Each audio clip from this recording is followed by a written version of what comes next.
In the Army, they used to have a wonderful way of getting people to where they needed to be. There'd be somebody in the front of the room who would shout very loudly, "Take seats!" So, folks, please take your seats and we'll get this program underway. My name is Mark Silbersack. I'm the president of the Cincinnatus Association. And on behalf of the association, I'd like to welcome you all here tonight for a jointly sponsored meeting. This is a collaboration that has existed for several years now, where at least once a year, the Cincinnatus Association and the Northern Kentucky Forum do a program together. And this is really part of the mission of Cincinnatus that we share with the Northern Kentucky Forum. It's an opportunity to bring enlightened discussion on a significant community issue to some of the leaders and interested parties in the community.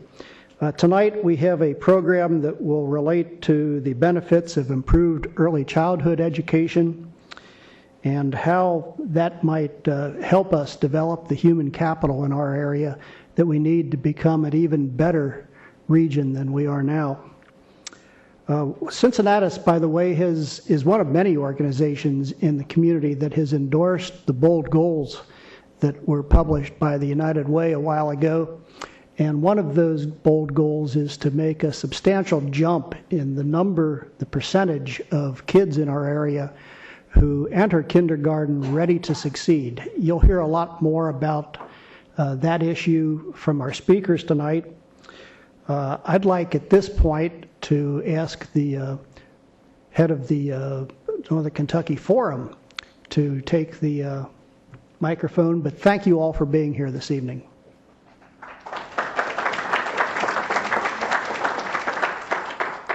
Thank you, Mark. I just want to take a minute to echo Mark's comments and thank Cincinnatus for partnering with us on this event on a topic that I think we need to talk as a community and listen to.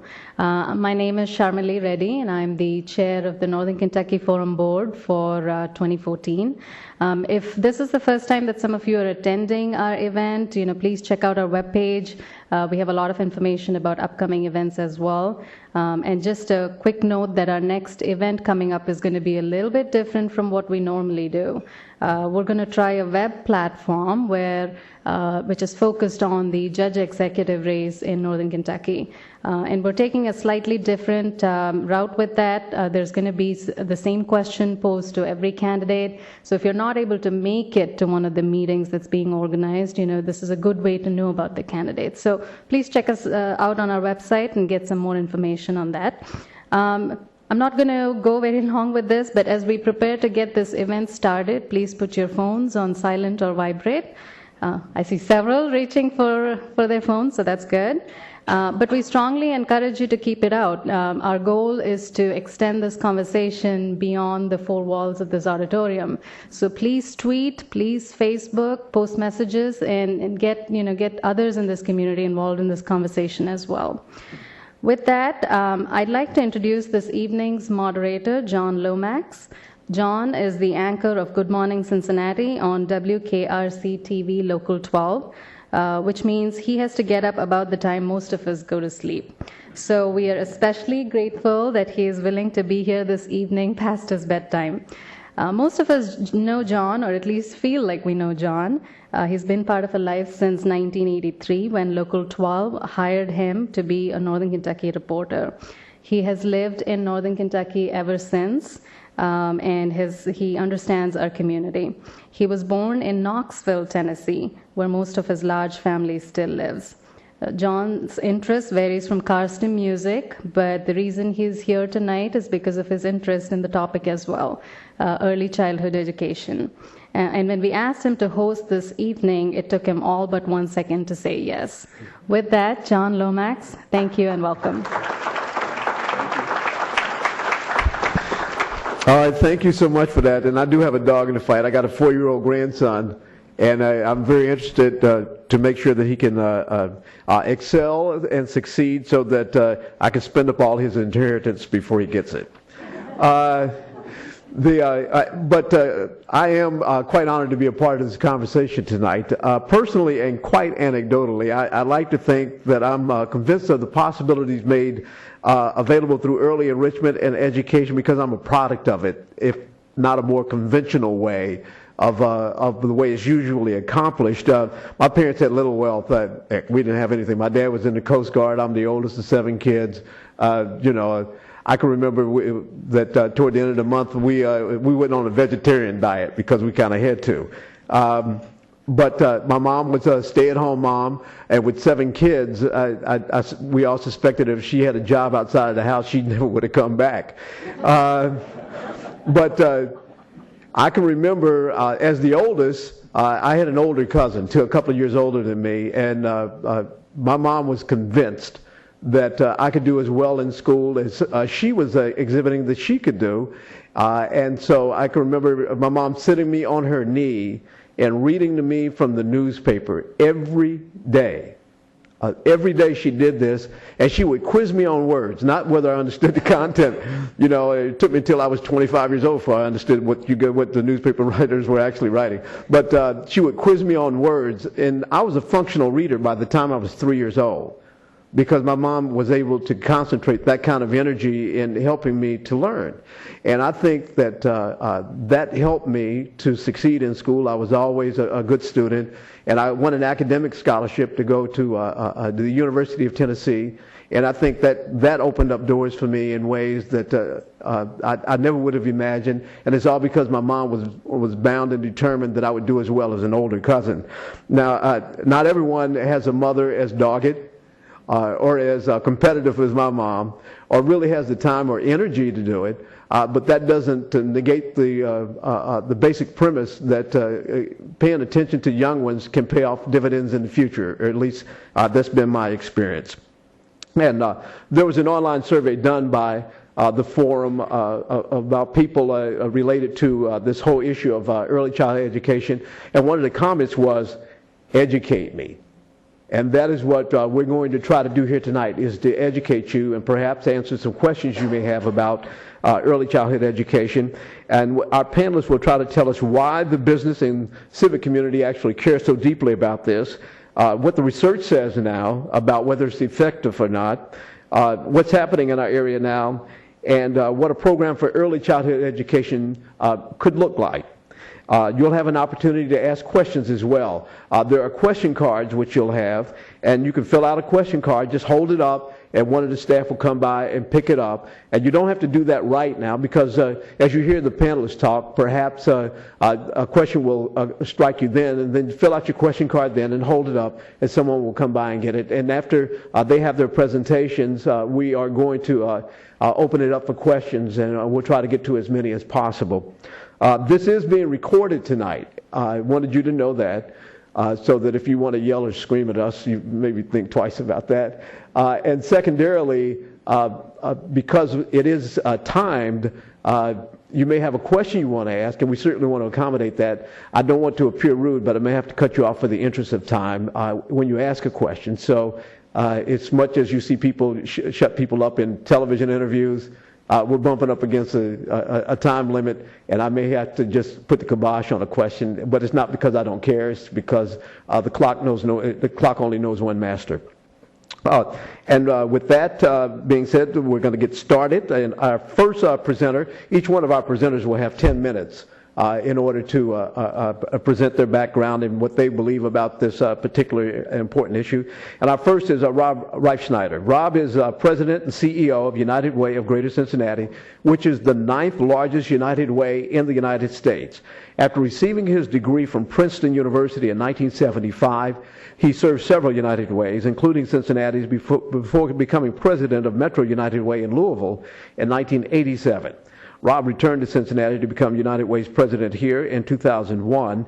And during his tenure here, United Way has initiated Vision 2010, United Way 211, Success by 6, the State of the Community Report, and the Agenda for Community Impact, an ambitious and focused plan to improve our community and people's lives. And Rob is here to talk to us about why the community needs to care about early childhood education and why he is an advocate for this cause. Rob.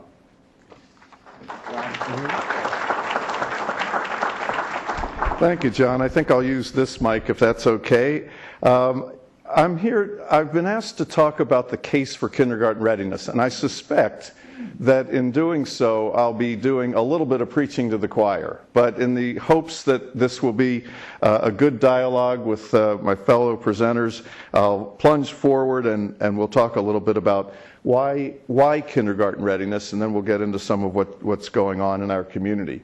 So, I don't know about you, I don't think there's a better reason for a kindergarten readiness focus than this photo, this picture. Everyone here, if you were asked, what's the scariest picture you've seen, you'd have an answer for that. It might be Rosemary's Baby, it might be The Exorcist, it might be Freddy Krueger and Nightmare on Elm Street. For me, this is the scariest picture I have seen. This is the brain scan of 2 3-year-old children. The child on the left has been read to, nurtured, cuddled, all the things that we hope we do with our children, all the things that we want to have done for and with our children. The child on the right has been neglected. And I'm no brain surgeon, I'm no brain scan technologist, but I do know that the computer wiring, the synaptic connections have not been developed yet for the child on the right. The issue here is that 90% of brain development occurs in the first 5 years of life. That is the most important 5 years of life. And the synaptic connections, the computer wiring, can develop after those first 5 years, but is much slower, and it's not often complete. And we start losing those synaptic connections as we go through the teenage years. So first 5 years, incredibly important. This is the picture of brain growth mapped against public expenditures for children ages 0 to 18. And as you can see, the brain development ramps up very quickly in the first 5 years of life, but guess what? Our public spending on education for birth to 18-year-olds doesn't ramp up nearly as quickly. In fact, it's almost nil. It's very limited in the first 5 years of life, and then it ramps up in kindergarten through 12th grade. So what's wrong with this picture? Let's go on and talk a little bit about the return on investment. This is a full study by James Heckman. He is a Nobel Prize winning economist, and he has studied this issue and shown that the return on investment is strongest in the earliest years. In his analysis, supporting early childhood education is a smarter public investment than supporting training and retraining for older youth and adults. And it's basically a matter of balance. When investments in our children are balanced throughout a young person's childhood instead of concentrated in one single stage, society reaps the greatest return. If we invest early, it's our smartest investment. So, out of this important data, United Way convened Success by Six in 2002. Success by Six is not a program, it's a movement.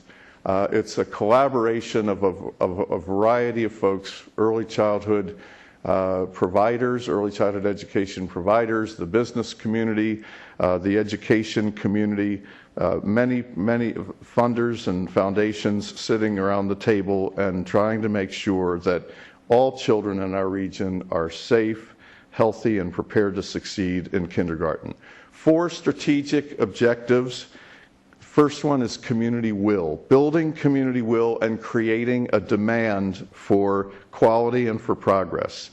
The second is about measurement, making sure that we're assessing children through the early stages of life and the beginning of kindergarten to determine school readiness, developing the strategies to work on this improvement for children, and measuring the change over time and improving the strategies in a continuous improvement way. Third is provider and parent capacity to meet the health needs and education needs of our children. And fourth is really about system change, about streamlining the delivery system, about greater investment, about thinking through public policy and public funding and how we can provide additional financial resources as needed. These strategies can offset the effect of poverty as a barrier to success for young children. The reality is that there is a system of K-12 education. There is a system of higher education. There has really not been a system in the early childhood kindergarten readiness arena. And Success by Six, I think, is one collaborative effort to try to help develop the system if we can. So we've worked through the concept of what the strategies are that will have most impact. We commissioned a fairly long time ago a review of all the national and local programs and interventions and tried to determine from that what does the evidence show are the most effective efforts in increasing kindergarten readiness. And they showed that 2 core strategies were extremely critical. One was best practice home visitation, essentially to help young at-risk parents, mothers and fathers learn effectively how to parent their children, how to engage their children in the nurturing and cuddling and reading to them that we all want for our children, and how to connect them to medical care in a medical home. Best practice home visitation, and the second is quality rated early childhood education. Supporting strategy, very important, social, emotional, physical health. And then a data system that enables us to track children over time, evaluate, and hopefully improve the strategies that will help our children. Public policy advocacy, also a supporting strategy. So how are we doing? How many of you have heard of Every Child Succeeds? One of the initiatives that United Way convened people around in the 1990s. It is best practice home visitation. It's actually a partnership of 15 best practice home visitation providers. And HIPPY, Every Child Succeeds, is with our community's most at-risk young mothers and fathers, age 0 to 3. HIPPY tends to focus on ages 3 to 6. 95% of the children, when they're assessed at age 3 as they leave the Every Child Succeeds program, are on track developmentally. 95%, our community's most at-risk young mothers and fathers and their newborn infants. And HIPPY, the results are not quite as strong, a little older start, if you will, in the best practice home visitation, but almost equally strong results from the HIPPY home visitation program as well. How are we doing on the early childhood education front? Well, United Way substantially increased our support of efforts to help early childhood education centers get quality rated, both in Cincinnati and Northern Kentucky, really across the region. And we are making progress. 2007, we had 63 quality rated centers. Today, 194. We're still only reaching about 35% of the centers, but we are making progress. So what do the results start looking like? And this is a little bit hard to see, but let me give you the basics. This is Cincinnati Public Schools kindergarten class data. So the crawl score, the kindergarten readiness assessment, an Ohio assessment that has been in place since 2006.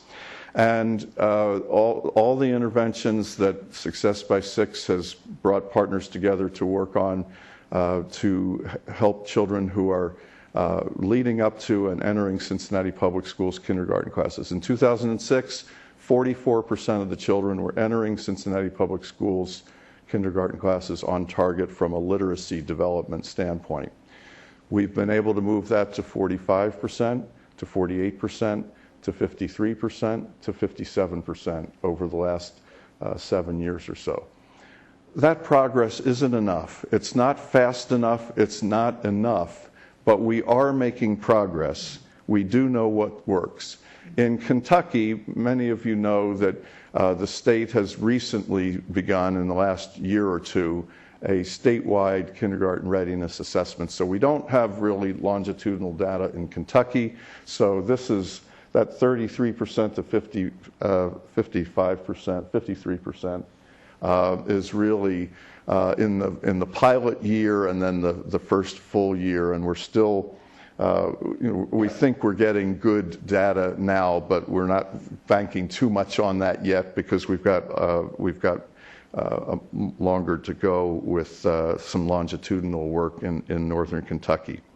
So we have been able to assess enough programming, enough efforts to start to determine a number of things, and this is just one piece of what we know. Number one, that family income definitely affects kindergarten readiness. Second, that preschool experience does affect kindergarten readiness. If you look at the far left here, the no documented preschool and low-income children have the lowest scores entering Cincinnati Public Schools kindergarten. 17.3 is the average score for that group of children. If you look at 3 columns over, CPS preschool and low income, the score is 19.5. So a full two points higher on a scale of 29 questions for the kids that are low income but have a quality CPS preschool experience. At the far right, you have the no documented preschool but higher income children and documented preschool, CPS, and higher income children, and they do the best. So income affects, but we can change that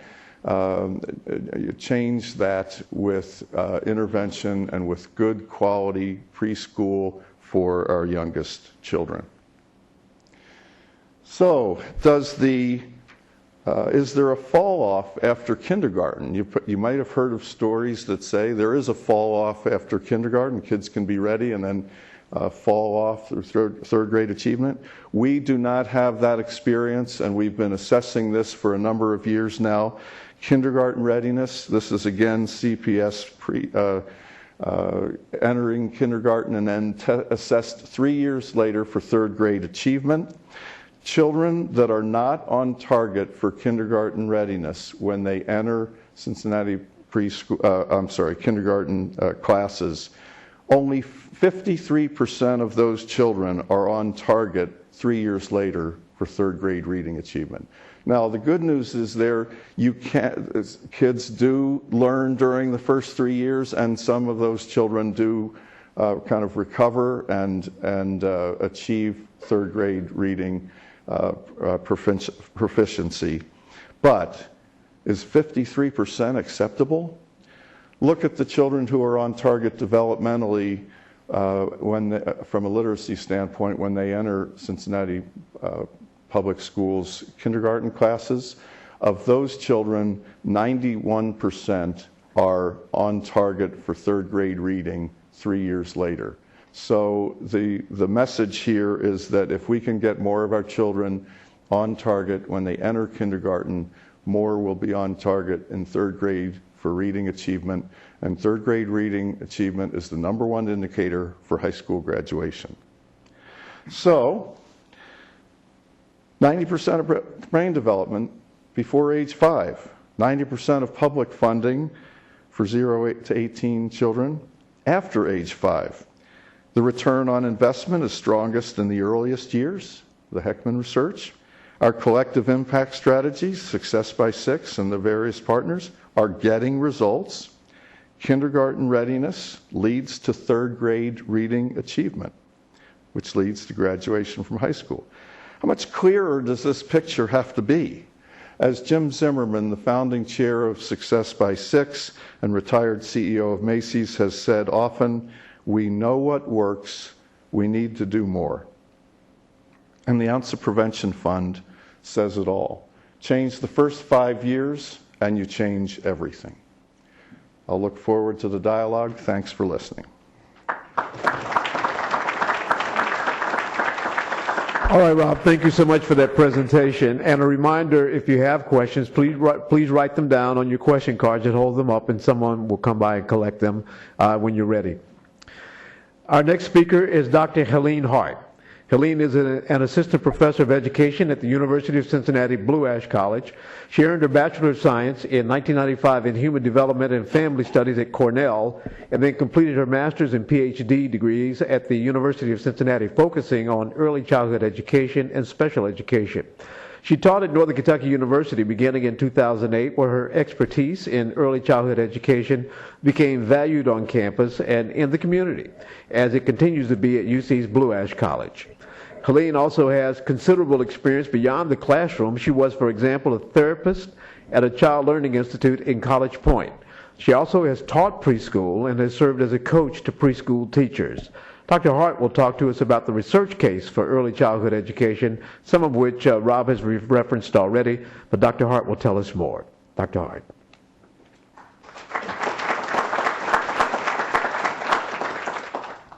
Good evening. Let's see, I'll try this mic and...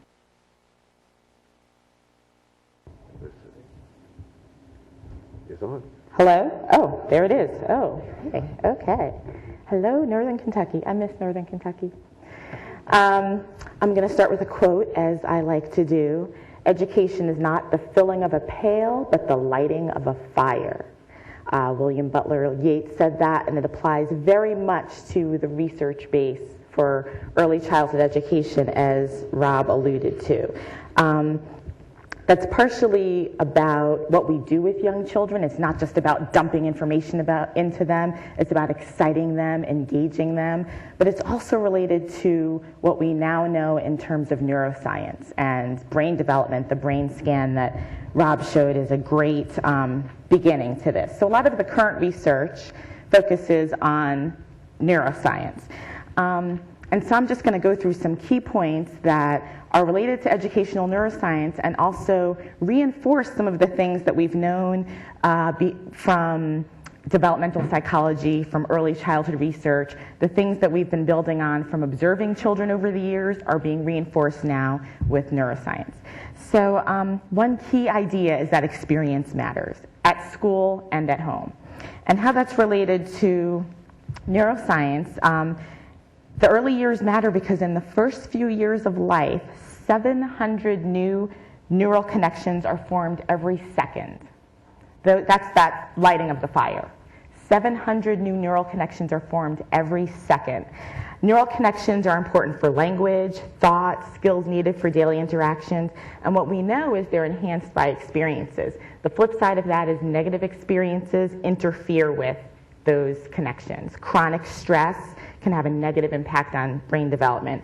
So this supports not just the importance of early care and education, but also positive family experiences. So one key idea to take away from this is that the regional work related to increasing quality childcare and best practice home visitation is about providing those positive, enriching experiences that build neural connections. Another key idea that we know from early childhood research, and that's being reinforced with neuroscience now, is that prevention is easier than remediation. So what that has to do with neuroscience is the brain of an infant, the brain of a young child, it's flexible, it has a lot of plasticity and potential, but that plasticity declines over time. So what that means is that preventing issues from arising or providing early intervention is really important because of that brain plasticity. The early childhood years are foundational for building those concepts, for learning, because this is where the flexibility is. The early childhood years are also essential for early intervention for children at risk, also because of this plasticity, related to Rob's quote about 90% of the brain developing in these early years. So the bottom line here is it's better to get it right the first time than to try to fix it later. That's what we know from neuroscience. It's better to get it right the first time than to try to fix it later. In the words of Frederick Douglass, it's easier to build strong children than to repair broken men. And we're about building strong children with United Way Success by 6, with all of the work that's going on here in Northern Kentucky. So another idea that is reinforced by neuroscience is the integration of the architecture of the brain. And because of the integration, we know the close connection between social emotional development and cognitive development. So social emotional development, how you feel, how you interact, how you get along with others. Cognitive development, your thinking, your brain. The architecture of the brain is integrated. So as children's brains develop, some areas of their brain become better integrated with others, and the more complex skills build on those initial simple skills. So a strong foundation for those essential skills, those initial skills, is really important. This is also related to, in terms of social emotional development, stressful experiences can have a negative impact on learning. So supporting social emotional development can influence cognitive development. An example of that, we also know this from research on social emotional development, developmental psychology from Erickson. A child who feels safe, who develops a basic sense of trust, is going to take risks, try new things. That child would explore the world around her using her senses. With that exploration, she'll build language. That language, in turn, increases your ability to understand the world around you. So the early childhood researcher Vygotsky referred to this as verbal thought. Your language and thought are integrated. They support one another. An example is you understand size better when you know the words small and smallest, or big and biggest. So your language and thought are connected. And you're more likely to develop that language if you have a trusting, safe environment. So you have to have that foundation, that social emotional development, to have a safe environment. Then you use your senses, your vision, your hearing to explore the world around you. Then your language develops from that interaction, and then you have those higher cognitive functions. Without that initial safe, trusting environment, without that initial opportunity to explore using your senses, without that social emotional foundation, you don't get to that cognitive development. So that's something that we've known in early childhood for a long time, something that early care and education advocates like Rick Hulefeld at Children's Inc. have been doing for decades, and now the researchers at Harvard Research Foundation are reinforcing that as well. The bottom line here is you can't separate cognitive development from social emotional development. It's not just we're going to focus on academics, we're going to focus on thinking. That development is integrated. Development is integrated, and the brain of the architecture is integrated. You can't have one without the other. All experience builds on what has come before. Make sense? Good. So Another key idea is that adults matter. So John's story about his mom reading to him every day, she was doing just the right thing. She was enhancing brain development. That's exactly what we need to do. Adults matter at school and at home. Children need responsive interactions. They need supportive relationships with adults. They need some child-directed opportunities where they are in charge of following their own interests. They need to discover and explore developmentally appropriate materials like they do at wonderful places like the NKU Early Childhood Center. I see the director, Melanie Caldwell, over there, where they have wonderful experiences. So what we know about the architecture of the brain, think of those brain scans that you saw, the very first slide that Rob showed, the one that was stimulated and the one that wasn't stimulated. Activity, engagement with adults and with peers enhances brain activity. So we've known that interaction, that engagement helps children learn. We now have the tools with neuroscience to see how that impacts the brain. The brain is active and it's enhanced by activity. The more you're engaged, the more your brain develops. So parent education, parent engagement are key to those responsive interactions that enhance brain development. So the bottom line here is that children need to be actively engaged early on to support brain development. The regional work about family engagement is of particular importance here because that homeschool connection provides an opportunity to extend that learning in meaningful ways so that they're in early care and education environments and engaged in learning. They're in home settings and engaged in learning. They have mothers that know to read to their children every day, all the time, from any source. All of those active, engaged activities are enhancing brain development. So just to go back to those key ideas, we want to have positive experiences for children that allow for that lighting of the fire. It's better to get it right the first time than to try to fix it later, and that is tied to brain development. That development is interrelated, so you can't just say, we're going to focus on numbers, we're going to focus on letters, we're going to focus on academics and get children ahead. It doesn't work that way because the architecture of the brain is integrated. And that final point, adults matter at home and at school. That's why we need home visitation and quality care and education and all of the practices that have been used in the region and supported by the United Way of Greater Cincinnati. I have some references for you to refer to. If you're really interested in brain development, the Developing Child at Harvard University is doing a lot of information there. So I'd highly recommend that as a resource. Moved ahead to the next slide. So that's all I have.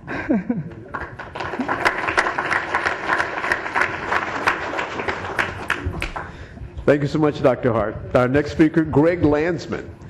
Greg is the Executive Director of the STRIVE Partnership, which is an education consortium of providers and funders working together to improve academic achievement along the education continuum in the urban core of our region. Before joining STRIVE Partnership, Greg was Director of the Governor's Office of Faith-Based and Community Initiatives during the administration of Ohio Governor Ted Strickland. Governor Strickland also appointed Landsman chair of the Ohio Anti-Poverty Task Force in May of 2008. Greg believes that collective efforts to grow our economy, expand the middle class, and reduce generational poverty depend on getting better results in education for every child. Greg's going to give us some sense of where we stand in our region with regard to our investment in early childhood education. Greg Landsman. Thank you, John.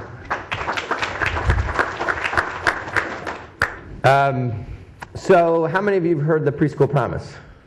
Okay, that's good. All right. So I'm going to do this very quick because I have a few slides. Rob, everyone's going to do a great job going through the data and the research and what we're doing and, quite frankly, what we're not doing. This is one piece of it, right? This is just one piece of it, which is a big idea that we should provide universal access to quality preschool for every single 3- and 4-year-old. That's it. But it's a heavy lift, as you would imagine. It's an expensive proposition, although not as expensive as one might think. Relatively speaking, it's a good deal. And I think you've heard a little bit about why that is. Every successful endeavor, as many of you know, begins with a very clear why. Why would we do this? And fortunately, you got a good sense of why this is so important, and Jim Zimmerman's quote is the best, in many ways, which is, we know what works, why aren't we doing more of it? We got to do more of it, right? With some of the most successful people, institutions, initiatives, always start with that why. Why is this so important? And it's clear, and it's concise, and it's compelling, and it's emotional, and it grabs you. So King's, right, which is one of my great heroes, his was very simple. His why was very simple. Equality and fairness. That was it. Right? Getting there was complicated. The how, the what, all of those things were challenging and difficult, and it cost lives, and it was a horrific experience for a lot of people. But the why was simple, and in most instances, or for most people, it was inarguable. Fairness and equality. This is my why. So when I think about the preschool promise, this is my why. These are my kids. They're preschool aged, so I've got I'm not entirely objective. Maddie is my daughter, and Elijah is sitting next to her. They're reading, right? Like a good parent, they're reading books. And they have access to high quality preschool. We can pay for it. Period. We can afford it. So they have it. And as you've seen, statistically speaking, they're going to do just fine. They're going to be reading on grade level by the end of 3rd grade. They're going to graduate. They're going to go to college, unless I mess things up. Statistically speaking, they're on track. How many other kids are in that same position? Would you say half, 80%, 20%, 30%? Any guesses? Yeah, 20, 25%. Right? So my why includes him, everyone, every single child deserves this. Every single child deserves a shot at a better life, period. If we didn't know what works, if we didn't know how to do that, it'd be one thing, but we do. So the question is, why aren't we doing it? Why aren't we doing more of it? Obviously, the United Way has made this an enormous priority. Where would we be without those significant investments? Where would we be without Success by 6? Where would we be without Every Child Succeeds? But why aren't we doing more? This is my why, right? Every kid. Every single child. So if I had time, I'd say, you all stand up, because you guys are the ones that have access to quality preschool, and you all stay seated, because you don't. You all, statistically speaking, will do fine, graduate, have a better life. You won't. That's the situation. This is part of a larger, so Strive, the partnership is focused, really initiated by Rob and others, to support every single child every step of the way, from the cradle to career, with some key benchmarks from school readiness rates all the way to post-secondary retention rates. The fact of the matter is, if you work your way back, retention rates, persistence, graduation rates in terms of college and credentials has everything to do with how you graduate and whether or not you're prepared, your ACT score, which has everything to do with how you did on 8th grade math, algebra. Guess what the #1 driver of 8th grade math is? It's on the screen.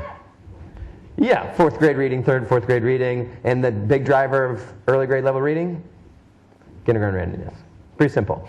You've seen this, so I'm not going to add to this, right? Rob showed you this one. The only thing I'd say is, this is the investment curve. This is where we're spending our money. How many of you, raise your hand if you believe the President of the United States and the Congress are going to move that investment curve significantly? Raise your hand. How many of you think that the governor of either state and the legislature will significantly bend that investment curve? Raise your hand. You're very optimistic. Rick, did you almost put your hand down? Significantly bend the investment curve. How many of you believe we ought to do it? Obviously, the two we already talked about best practice home visitation and quality child care and preschool and the work of Success by Six. What we know is the two together make a huge difference. I don't know if Rob showed you this slide, but if you've had access to Every Child Succeeds, and remember these are the most disadvantaged children, then you're transitioned into a quality preschool experience. Then this is where you're at, right? I mean, so Every Child Succeeds plus preschool experience 20.5. It's the number. I mean, it's off the charts, right? These are the most disadvantaged kids. So here's the situation. These are fictional characters, real data. One person shows up to kindergarten because they had access to quality preschool. The other one doesn't. Prepared, right? They're either months or years behind. The one who shows up prepared, as Rob said, 91% of them are reading successfully by the end of third grade. The opposite is true, right? This is what happens. 55%, is that right? A huge differential. And we know that if you're reading successfully by the end of third grade, you'll graduate. If you're not, you're 4 times more likely to drop out. If you're low income, you're 13 to 17 times more likely to drop out. So, what if you started all over, right? Change the entire story, which means a significant investment, a heavy lift, and every child shows up to school prepared, right? What happens? It's one trajectory, right? There's going to be variances. I'm not going to get every single child, but the vast majority of them. So the Preschool Promise, I don't know why it's an independent initiative being led by the United Way, Success by Six, the Stripe Partnership, 4C for Children, Leadership Cincinnati, the Chamber, a whole host of folks. Almost 800 people have signed the pledge. I'm going to ask all of you to sign the pledge before you leave today to say if you believe that we should do this. Oh no, this is not good. But the idea is to provide quality preschool, 2 years of quality preschool for every 3 and 4-year-old on a sliding scale, right? Oh, this got really bad. Well, I'll just skip to the slides that you can see. How about that? And most of this Rob covered, but here's the situation. So Head Start covers, there are about 5,600 kids in Cincinnati. We're looking at Cincinnati first, and hopefully when we get it done, or simultaneously Covington, Newport, anyone could get started on this now. But when we get it done, we believe it'll have a ripple effect. In Cincinnati alone, there are 5,600 3 and 4-year-olds that are eligible for Head Start. Head Start's federally funded. It covers half those kids, meaning half those kids who are eligible don't get in. Then you have the child care voucher. Then you have all of these other folks who have nothing, no support, right? It's a great example of what this does. Crossroads last year, through their Beans and Rice campaign, raised $150,000. We were able to send, with Success by Six and 4C, 32 children in quality preschool who otherwise would have lost their benefits because the mom either got a pay increase of like $1 or 50 cents, or in this case, she graduated from college and there wasn't a job, so her kid got yanked from quality preschool. Jack, when he started, it's an amazing story, and you'll see a video of him soon. He's a very gregarious guy. When he started, he was barely speaking. He just wasn't engaged. There wasn't that kind of, I mean, she was doing everything she could, but she was working her tail off. Within a year of a quality preschool experience, he just exploded, right? He was about to be pulled out. He was able to stay. We did that for 32 kids, right? There are 5,000 children in the city of Cincinnati alone that ought to have that same experience. So Rob mentioned the bold goal of 85% and the fact that through Success by Six and its partners, we've made progress at CPS from 44% to 57%. And I'm going to have to come up here now because I'm not sure why it's not showing up. There's a huge discrepancy, though. If you start to look at schools, there's a set of schools in Cincinnati Public where the vast majority of kids are showing up prepared, right? So in this school, this is the highest one in CPS, 93% of kids show up prepared. That's in my neighborhood in Mount Washington. That's Sands Montessori. If you just take out the low-income kids, it's 40%. There's one school in Cincinnati Public School where 14% of the kids are showing up prepared, right? So the 57% is obviously we're making progress, but look at the inequity. Look at the enormous inequity. Is that every child? Are we even close? Others are doing this, and we followed the Denver model. We went out to Denver a couple years ago, saw their program. They did this. They put it on the ballot in 2007. It passed. They're doing universal preschool for 4-year-olds. Here's what happened. 70, I don't know why this is showing up like this. Now, 70% of all 4-year-olds use it. The subsidies are the strongest for low-income families, so the vast majority, almost all low-income families are using it. High take-up rate. 90% of them are showing up prepared. So go back to the last slide. Think about that. Right? That's taking schools, these low-income schools, and imagining them being at like 80, 90% of kids showing up prepared. And it worked to drive quality, right? Because you can only use the subsidy, or you get more of a subsidy if, in fact, you enroll your child in a quality-rated center. They went from 45 quality-rated centers to 250. We have 33 in the city of Cincinnati right now, 33. They went from 45 to 250, and almost every single parent, 90% of parents, choose the highest quality. So this is about 5,000 kids. We want to do this for 5,000 kids. The return on investment is significant. We've seen tons of national studies on this. We localized it with the University of Cincinnati to see what it would cost, thanks with support from the United Way. All we did was look at what a ready kid who otherwise wouldn't be ready because they had 2 years of quality preschool, that data, what that would do in terms of public tangible benefits. So we didn't include personal income or new earnings, taxes on those earnings we included. Just tangible public benefits. And at the worst case scenario, it's a 2-to-1 deal. Like for every dollar you spend, you're going to get at least $2 back. Right? We're doing a series of these, and you'll see that number ramp up, but this is the most conservative. And the benefits aren't as far out as you think. I mean, there's an enormous and very quick reduction in school costs, right? Because remediation interventions are very expensive, and there's a huge reduction in costs associated with criminal activity. And 60% of the benefits are associated with reduction in crime.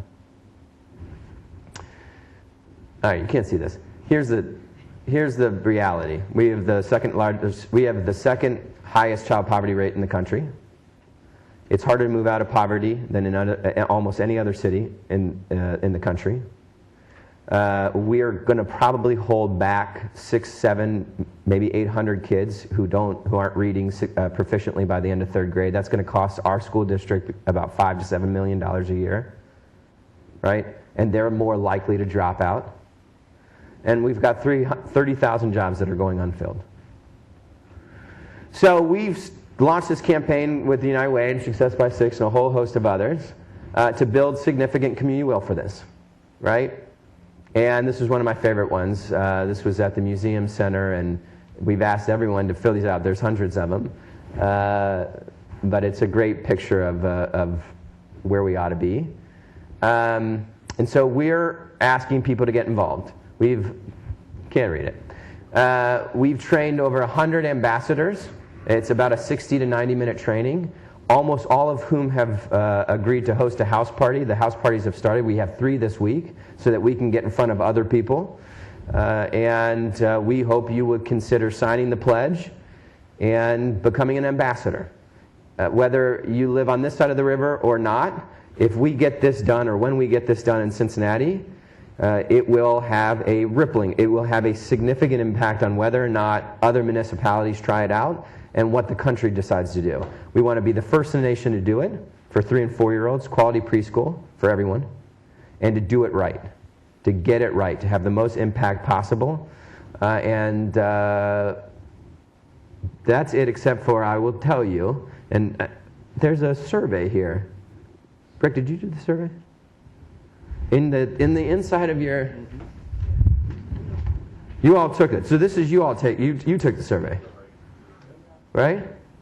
Okay. Anyways, we did a full-blown poll in June. 90% of people, voters, likely voters, people who are likely to vote, said this was a top priority for the city, and a significant majority said that they would vote for a tax increase to pay for it. It's $16 to $18 million a year, and I think at this point the only question is not should we do it, but how do we do it? And so we're looking at a whole host of funding options, but at some point in the very near future, we're going to, as a community, have to make a decision. Do we do it? And I hope we do. We better. All right, thank you. All right, Greg, thank you so much for that. Our last speaker, panelist, is Amy Neal.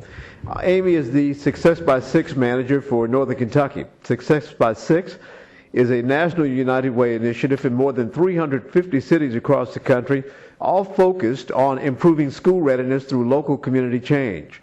While local strategies, goals, and objectives may vary from place to place, the ultimate outcome is that young children enter school ready to succeed. In Southwest Ohio and Northern Kentucky, Success by Six is working with a number of stakeholders to try to raise some awareness about the importance of early years and to make early childhood a top priority for resources and funding.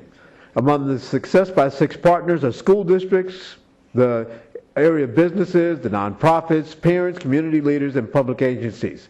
Amy's going to try to give us a sense of what one program looks like as it works to improve success by age 6, that is, to prepare children from birth to be ready to succeed in school. Amy?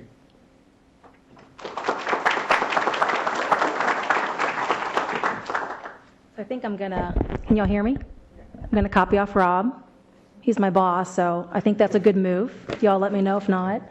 I just came back from vacation today, and so as I'm coming up here thinking about the presenters, and early childhood friends will get this, I'm the caboose, and I sort of, like when you line kids up and you're going in the hallway and you've got an engine and I'm the caboose. And I was thinking that's what I did all week in St. George Island. My sister was the engine, the kids were in the middle, and I was the caboose. I don't know what the theme is, I don't know, but I've done it before. So I'm glad to be here today. It's really such a pleasure to work for United Way of Greater Cincinnati and lead Success by Six in Northern Kentucky. I taught kindergarten in Covington. And when I first heard about Success by Six, what is it? Is it a program? What do you do? And the premise was about ensuring that kids show up for school and they're ready. Oh my gosh, and I thought about my kindergarten classroom and how much easier my life would have been if all the kids had shown up ready for kindergarten. So where's the flipper? No, it's right there. I mean, I can just keep talking and just use my hands, but so I'm going to talk a little bit about Success by Six. And, what we really know is if we want to change public education, it starts with early childhood. And Success by Six has been at this for over 10 years. In April, 7 years in Northern Kentucky. So that's like, wow, how did that happen, Rick Hulefeld? How did that happen? Huh? We serve as the backbone organization, and what does that mean? It means we are the central organization that is continuously focused on kindergarten readiness. We're not a program. It is a movement. It is around system change, and it's very, very messy work, which makes it a challenge, and it also makes it very rewarding every day. And I look around the room, and I see so many of my partners from the school districts and the health department and Head Start. And the work of Success by Six is about the partners' work. There's only one of me. So what we're doing is serving as the backbone organization, guiding the vision and strategy. Rob talked about meeting the bold goal of 85% of kids ready for kindergarten. Alignment, which is key to the work. Measuring, what gets measured gets done. Mobilizing funding and resources. We've all talked a little bit about funding. And one example of that Greg talked about was the Winning Beginning campaign. We raised nearly $10 million over a 5-year span to jumpstart some innovative strategies. What does that mean? What does that look like? In Northern Kentucky, as an example, 7 years ago, we were trying to figure out why aren't kids ready for kindergarten?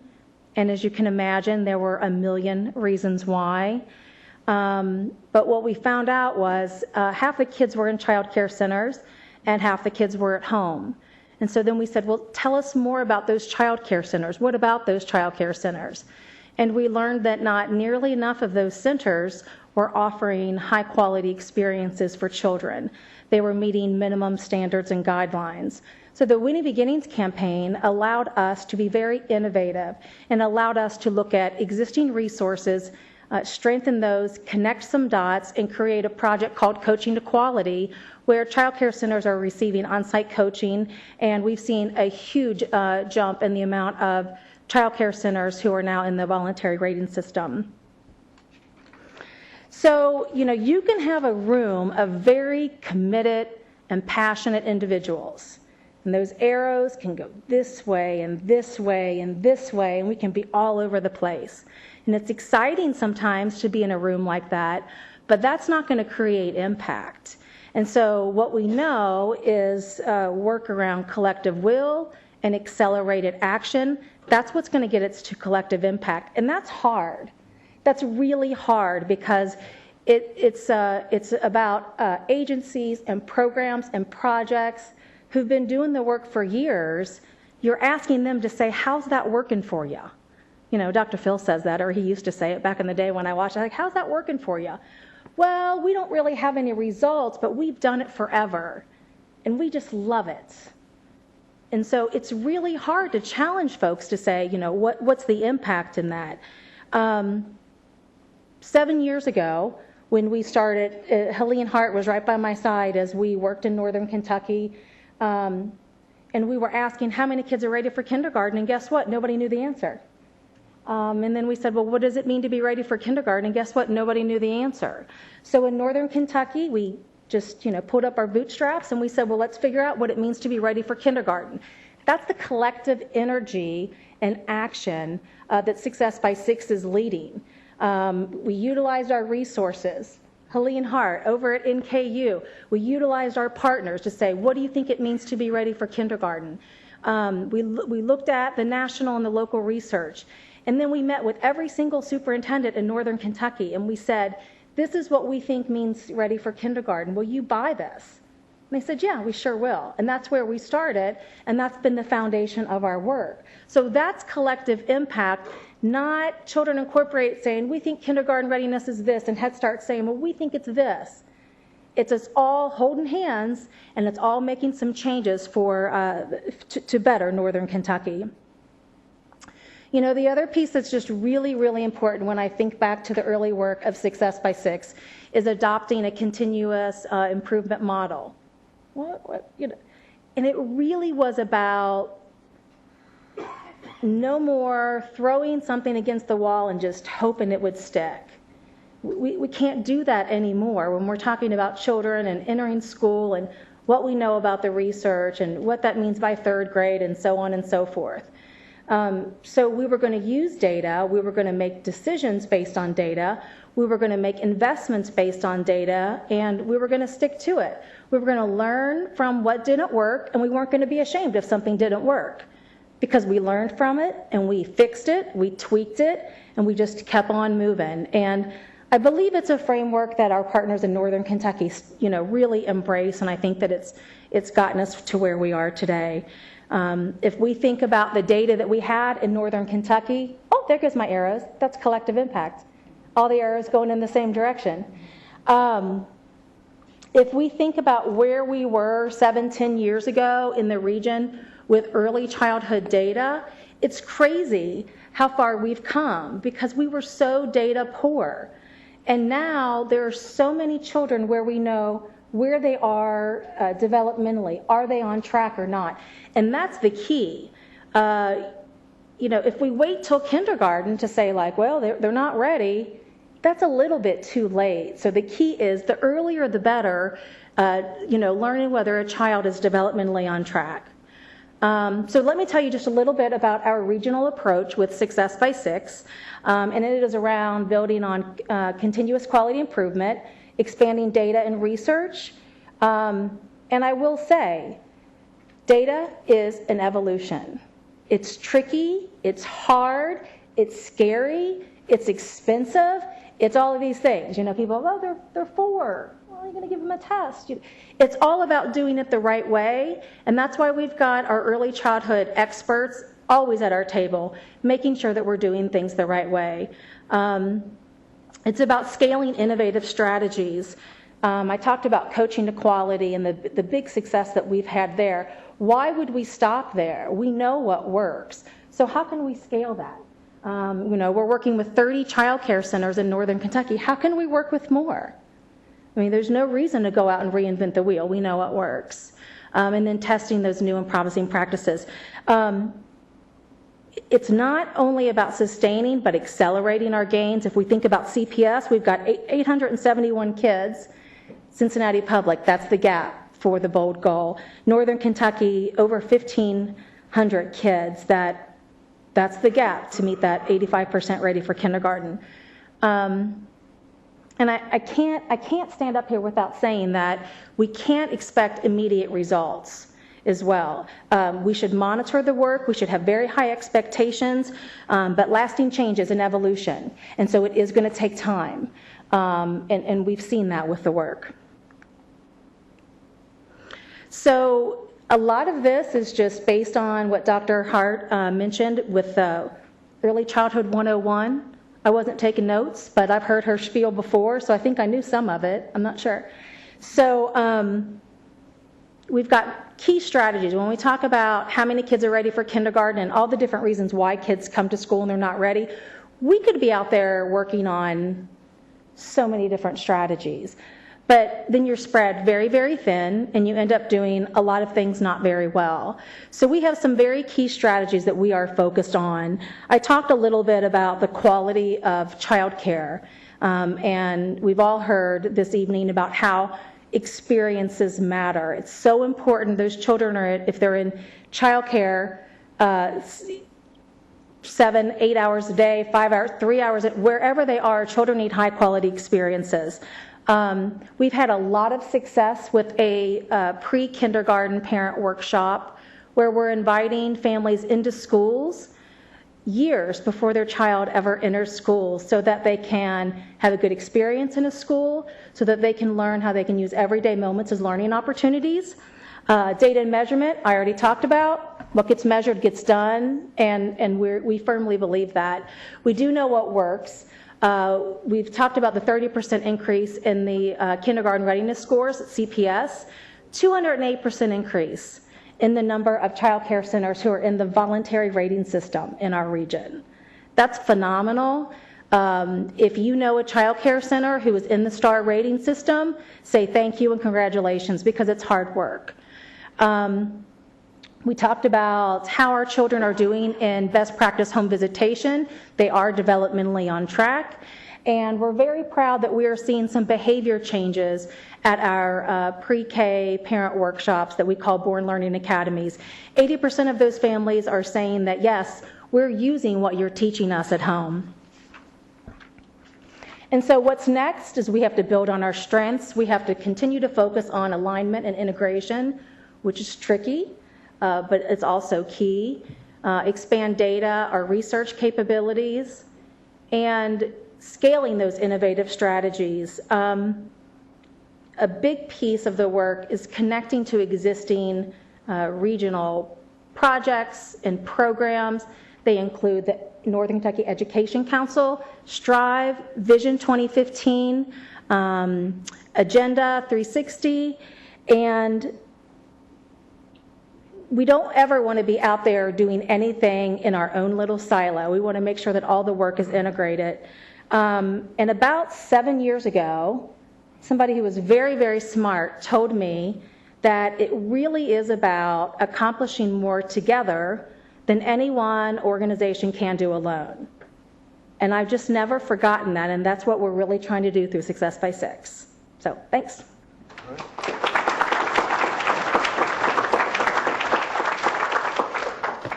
All right, thank you, Amy. And we've come to the part of the program where we value your input. If you have questions, once again, here are the question cards. If you need a question card, someone from staff can certainly get you one. And if you could fill it out, and it'll be picked up, and you get a chance to have us ask your questions for you. You can ask it yourself. Our panelists are also going to be joined right now by Rick Hulefeld of Children Inc. He's been referred to a couple of times already this evening. And Rick, if you could take about a minute to explain what Children Inc. is all about. This is probably the biggest crusader for what you've heard here this evening as anyone in the room. So, Rick. Is this working? Can you hear me? Good. Well, let me just quietly say that everything that you've heard here tonight is something that many of us have been working on for years. And so we'll have a chance to kind of answer, but basically Children Inc. has 11 centers, works with about 35 family child care homes, does advocacy all across the state on early childhood, writes original children's music that's sold all over the country, and then we train early childhood people from all around the country also. So those are pieces of what we do. But this is really a wonderful opportunity. And John, let me just say, your grandchild is in good hands. We know that. Well, I do know that, yeah. My grandson is in one of the Children Inc. programs, and I really knock on Formica that my daughter had the real forethought to sign him up like when he was like barely here in order to get in the program. So I really do appreciate that very much. All right, we do have questions ready, and they look to be a good one so far. We'll start with Pete Narone. Is that correct? Did I say your name correctly? Pete Narone. And this is a good question. In homes where the available adult struggles to read, what can they do to provide useful stimulation to the preschool kids in the home? John, one of the things that is really cool is this. About 10 years ago, a guy named Grover Whitehurst developed a way to help parents who are not very literate help their children become great readers. And he worked this through, he did all of his trials through Head Start programs. It's something called dialogic reading or shared reading, where basically he discovered that if a parent who had low literacy skills were to take the child's little book, whatever it is, and ask the child questions. You know how kids drive us crazy by always asking us questions? Well, that's obviously how they learn. But switch the role. It's now the adult that's asking a question. So the adult points to something in the book, and let's suppose it has a little picture of a duck. And he asks the child, what is that? Now, you don't have to be a reader to know that that's a duck. So the child says duck, and then what you teach the parent to do is add to whatever the child says. So the child says duck, the parent says, that's right, it's a yellow duck. If 3 weeks later we're again on the same book, isn't that fun? For us adults, we ask the child what it is, and the child says yellow duck, and the adult says, that's right, it's a yellow duck swimming on blue water. What do you think the duck's going to do next? Well, you turn the page, and of course the duck is over on the side of the pond playing with little chickies. And so then you basically, what he was able to show was that asking questions taught syntax, taught vocabulary, and actually was a much more effective way of reading than many of us used with our own children. So it's a way to get past this generational thing where low-income families have low-performing children. And it's really, really, really cool. And it about 5 years ago, about 6 years ago, Children Inc. taught 10 librarians in the Cincinnati Public Library who turned around and taught about 50 early childhood people. And by the end of 6 months, something like 15,000 families were doing it, because it takes all of about 15 minutes to show the parent, ask the question, wait 5 seconds. If the child has the right answer, add to it. If they don't have the right answer, just turn around and give them the right answer. So and then once you realize how to do it, you don't even need a book. So you're walking along, what's that? The child says, I don't know, and the parent says, red stop sign. So the next time you point to it and they say red stop sign, you say that's right. It's a red stop sign with 8 sides. And you just keep going. It's that asking the question, waiting for the answer, and expanding on it. And it's how we could get by it. If we could change that one thing, part of what we're all trying to do would be doable. All right. Thank you, Rick. Our next question, I know one of our panelists mentioned this, Dr. Hart, I think it may have been you that actually referred to this, but the question is, I've heard that some studies show that quality early childhood education only has a short-term effect. That is, after a few years in grade school, any differences fade away. Can you comment on this objection made by opponents of increased spending on early childhood education?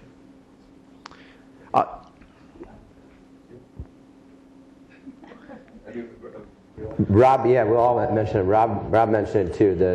The studies that people point to look at if there is a fade out, what they call a fade out, it's academic in nature. The social emotional aspects of or benefits of quality preschool never fade out, right? And those are actually the things that are most important in terms of whether or not a person succeeds, right? Whether you can communicate well, focus, whether you have stick-to-itness and grit and perseverance, those things don't fade out, ever. And those studies suggest that. And the studies that do suggest some fade out don't take into account quality. So Rob showed you our data, the local data that takes into account quality. If you're in a quality program, there's no academic fade out, right? Yeah, that's it, right? To add to that. You want to take We're still there? Okay.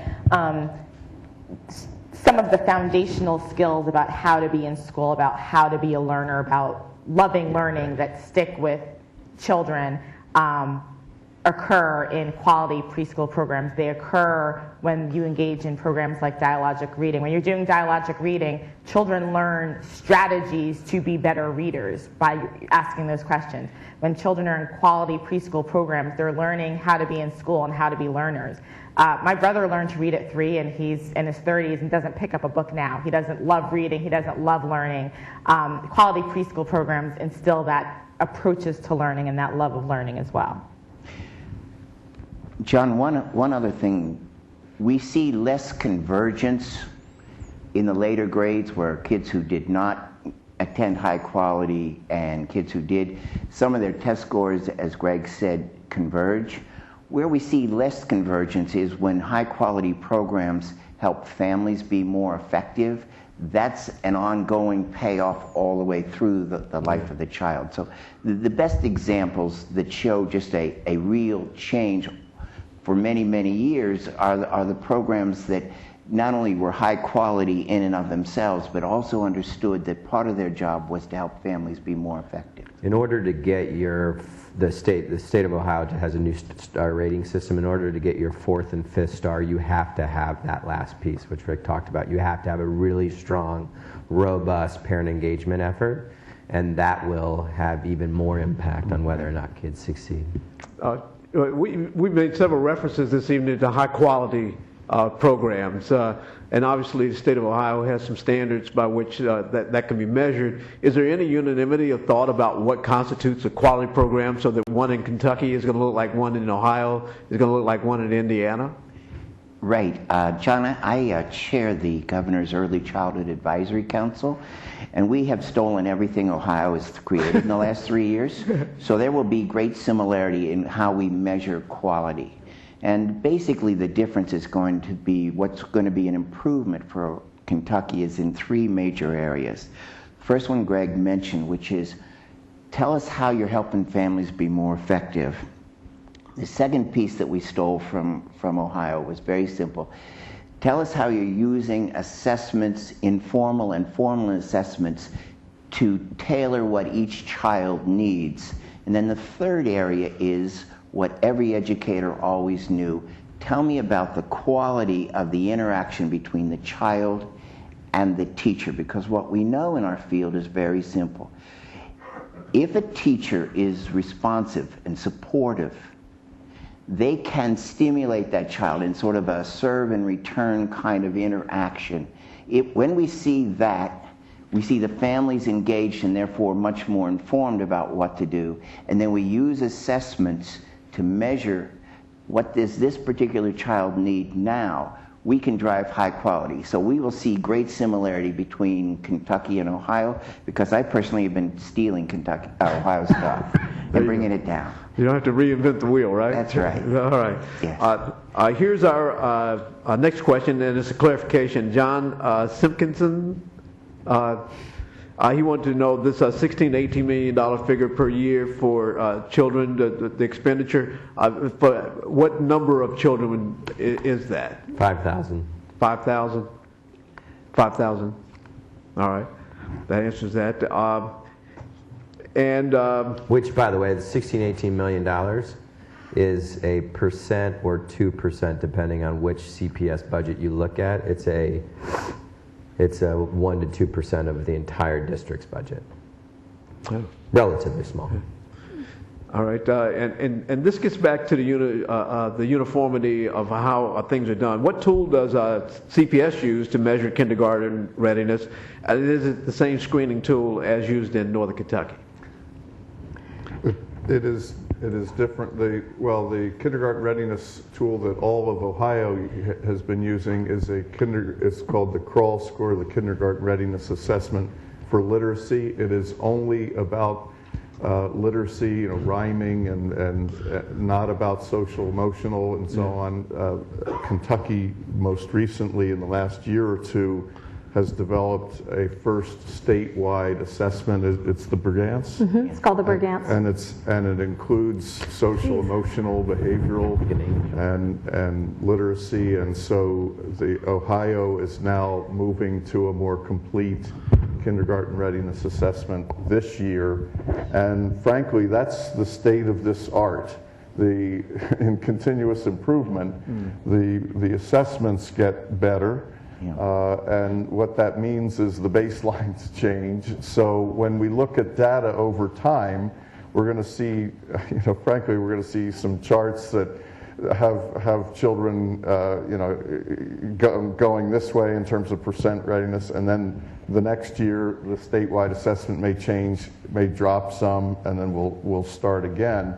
But the continuous improvement means whatever the assessment is, we'll have to make sure that we're working with the right kinds of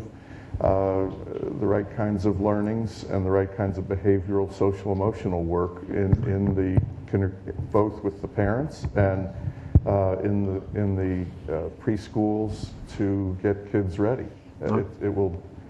The assessments may change, but we know what works here, and we'll continue to work on it, whatever the assessment may be.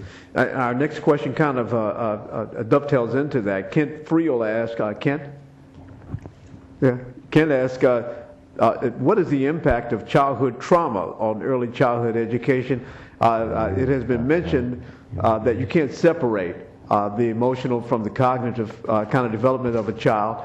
And quite frankly, lower income children, I would think, it's been my experience, are more likely to witness, if not be a part of some traumatic event in their lives than are children in a higher income status. So what is the impact of childhood trauma on early childhood education? If anybody wanted to weigh in on that. So there's research now looking at that idea of toxic stress. Childhood trauma that is so stressful and that it impacts learning and development. And toxic stress is stress that occurs over time, like neglect or abuse.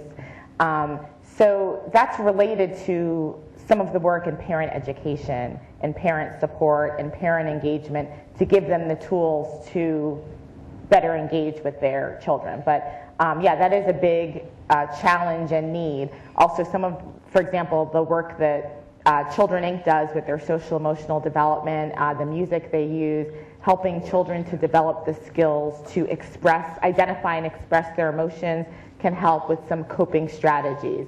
But we do have a lot of concerns about toxic stress, and it's important to give strategies not only to children, but to families, and create safe spaces for them. All right, this will be our last question of the evening. It comes from Melanie. Melanie. And Melanie's is, she appreciates Celine's comment regarding her brother learning to read at 3, but not being a lover of reading. And her question is, how do you want advocates to communicate your message so that newbies to early childhood education do hear a message that there should be a push down of curriculum? That okay. What do you mean? The push down of curriculum? Oh, you get it. Okay, I good. mean, Never mind. anyone can jump in, but I think the idea is that sometimes we focus so much on academics. We hear early childhood is important, so let's focus completely on academics. So anyone on the panel can address this as well. What do we do to have engaged children, engaged families, meaningful, authentic experiences, and not focus just on the academics? John, there's some amazing research coming out that says that some of the most important character strengths actually start to develop when children are 3 and 4. Things like empathy, things like grit or persistence. And part of what we want to do is begin to teach adults and early childhood people, so parents and adults, look for these behaviors, because as Helene said, what you really want to do is you want to nurture that. It's not like you're putting it in there. It starts to emerge, but if an adult is sensitive enough to that behavior, or an early childhood professional says, okay, I know what that behavior means, and this is the really cool thing. For the first time in human existence, we know that the brain has a tendency to lock in forever negative experiences. So it only takes 1 second for your brain to hardwire something bad that happened to you today. Yeah. But it takes 20 seconds for something positive. And so what that means is very simple. Somebody asks you, how was your day today? Within a couple seconds, you're going to think about the 2 or 3 times people were rude or cut you off or this or that or whatever.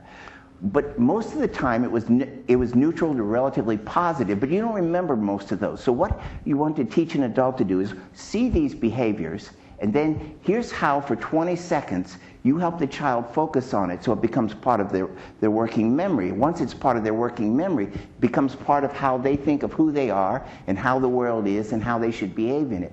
So we're at the beginnings of starting to help families do the obvious thing, which is see the good that's coming. Because every parent's an expert in, oh my God, my kid is just going to beat on every other kid's, take everybody else's stuff. But so we're always worried about this stuff. But we miss all this other stuff that's really powerful and beautiful. And we'll start over time to become really good at helping families see that stuff, and also professionals to see it. Accentuate the positive. John, can I just Sure. add on a little? Melanie, I think one of the things that I'm sort of like seeing through your question is around messaging. And, you know, sometimes the community will just hear that Brigant scores 53% ready. And we really have to remember that that's just a snapshot. That's one day. That's one piece of measurement.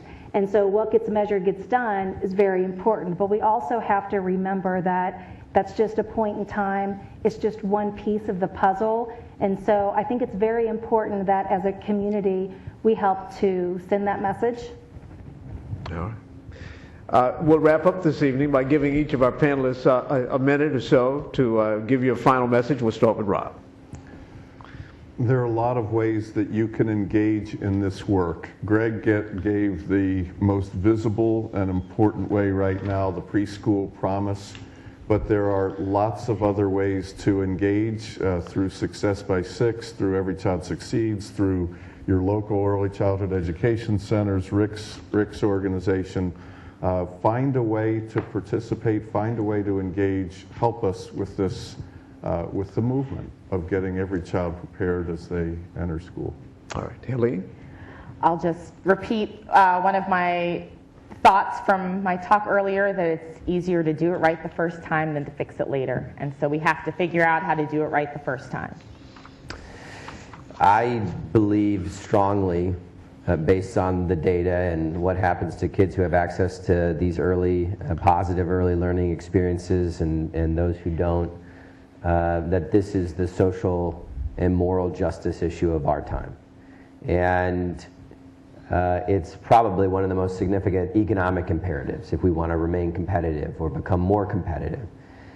The only way that we're going to get this done in the near future is if we do it. if we do big things based on what we know works, and we've proven that because of the work of United Way and Success by Six and its many partners for the last 10 to 15 years, we know what works. It's a question of why are we not spending our money on it, more and more and more of our money when we're building stadiums and fixing up other buildings and all kinds of other priorities. Why are we not investing in these years in a way that would transform those numbers? Amy? So I think I just want to say thank you to our partners for going on this journey with us. You know, without folks at the table like Rick and Helene and Newport Schools and Head Start and everybody who's on the same bus going in the same direction, we wouldn't be where we are today. And so I want to thank the partners for that. But I also want to say, hold on to your hats. What's next? You know, what's next? So. All right, and Rick? This brain research is so powerful and so motivating that if we could just share it with everyone, if families could see again how utterly central and important they are, if we could talk again to folks, even folks that are somewhat burdened down, and sort of say, you have a once-in-a-lifetime opportunity to change forever the future. I think we have some of the means here to re-engage families, and in the end, we can do a great many things, but we're going to have to do those great many things with families. All right, thanks again to all of you for... Sure. I think that it is possible for kids in the second grade to read and enjoy it. And that everybody seems to be missing the point. The number 1 is spelled O-N-E. It should start with a W. Reading starts with R, writing starts with W. But they both are R's. So what I'm saying is that kids learn to speak first.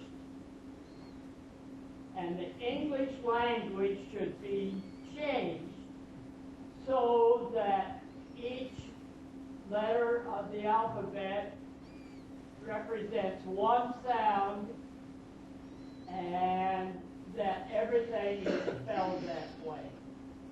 Thank you very much. All right. And please work on that. All right. Changing to phonetics is going to be real difficult, almost as difficult as the task that I think there's some unanimity of thought here about what needs to be done. The real hard nut to crack is going to be what everybody talked about, and that is getting people to sign the checks. So that's the next big task here. But thanks to all of you for participating here tonight. Thanks to all of you for being here tonight. And up next for the Northern Kentucky Forum, the forum has just recorded interviews with the judge executive candidates in Boone, Kenton, and Campbell counties, asking each the very same questions. And those are now in production and will be posted on YouTube, and you'll be able to access them very soon via the forum website, northernkentuckyforum.org.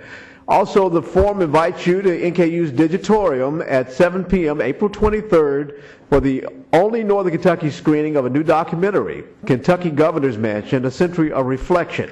The screening's free, and the film will only take about an hour of your time to see. The film looks at the history of the mansion from construction through today, and it also includes interviews with members of the Living First family.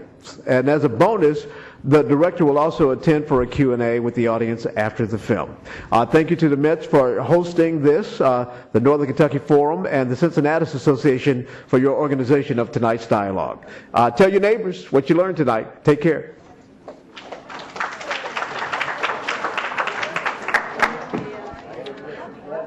Rob, I think this is yours. Yes. All right.